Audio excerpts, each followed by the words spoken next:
അസ്സലാമു അലൈക്കും വറഹ്മത്തുള്ളാഹി വബറകാതുഹു. പല സ്ത്രീകളുണ്ട് അല്ലേ, ഭർത്താവ് അറിയാതെ അന്യപുരുഷന് മെസ്സേജ് അയക്കുക, അന്യപുരുഷനെ കാണുക, അവരൊന്നിച്ച് യാത്ര ചെയ്യുക അല്ലേ. അങ്ങനെ പല കള്ളത്തരങ്ങളുള്ള സ്ത്രീകളും നമുക്കിടയിലുണ്ട്. എല്ലാ സ്ത്രീകളില്ല കേട്ടോ, ചില സ്ത്രീകൾ. അപ്പോൾ ഭർത്താവിനോട് നമ്മൾ എന്തോ ഒരു തെറ്റ് ചെയ്യും അല്ലെങ്കിൽ ചെയ്തിട്ടുണ്ട് എന്നുള്ളത് ഒരു സ്വപ്നത്തിൻ്റെ വ്യാഖ്യാനമാണ്. അത് ഏത് സ്വപ്നം കണ്ടാലാണ് ഇങ്ങനെ വ്യാഖ്യാനം വരിക? നമ്മൾ ഭർത്താവിനെ തൊട്ടിട്ട് ഭർത്താവിനോട് നമ്മൾ എന്തോ തെറ്റ് ചെയ്യും അല്ലെങ്കിൽ തെറ്റ് ചെയ്തിട്ടുണ്ട് എന്നുള്ളത്. അതെന്താ നോക്കും. ഭാര്യ ഭർത്താവിനെ കൊല്ലുന്നതായിട്ട് എങ്ങനെ സ്വപ്നത്തിൽ കാണുക? നമ്മൾ എത്രയേറെ സ്നേഹിക്കുന്ന ഒരാളാണ് ഭർത്താവ് അല്ലേ.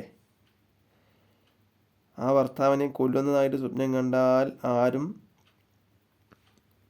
വിഷമിച്ചു പോകും. വല്ലാത്ത വിഷമം, പ്രയാസം, ബുദ്ധിമുട്ടൊക്കെ ഉണ്ടാവും അങ്ങനെ സ്വപ്നം കണ്ടാൽ.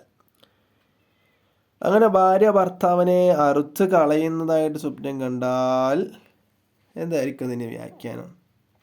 അതിനെക്കുറിച്ചിട്ട് മഹാനായ ഇബ്നു സിരീൻ എന്നവർ അവിടുത്തെ ഒരു കിതാബിൽ പറയുന്നുണ്ട്. 166-ാമത്തെ പേജിൽ പറയുന്നു, ഒരാൾ ഭർത്താവിനെ കൊല്ലുന്നതായിട്ട് സ്വപ്നം കണ്ടാൽ അതിൻ്റെ വ്യാഖ്യാനം തൻ്റെ ഭർത്താവിനോട് നമ്മൾ എന്തോ ഒരു തെറ്റ് ചെയ്തിട്ടുണ്ട് അല്ലെങ്കിൽ തെറ്റ് ചെയ്യും എന്നുള്ളതാണ് വ്യാഖ്യാനം. അല്ലാഹു സുബ്ഹാനഹു തആല അതേ തൊട്ട് ഭാര്യമാരെയും ഭർത്താക്കന്മാരെയും രക്ഷിക്കട്ടെ, കാത്ത് രക്ഷിക്കട്ടെ എന്ന് പ്രാർത്ഥിക്കുകയാണ് ഈ അവസരത്തിൽ.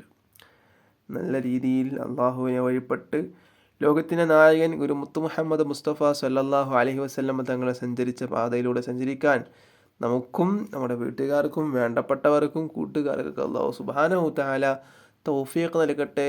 പിശാചിൻ്റെ ശർറിൽ നിന്നും അല്ലാഹു സുബ്ഹാനഹു തആല നമ്മെ ഏവരെയും കാത്ത് രക്ഷിക്കട്ടെ എന്ന് ഈ അവസരത്തിൽ പ്രാർത്ഥിക്കുകയാണ്. ഇൻഷാ അല്ലാഹ് അടുത്ത വീഡിയോ ആയിട്ട് വീണ്ടും കാണാം.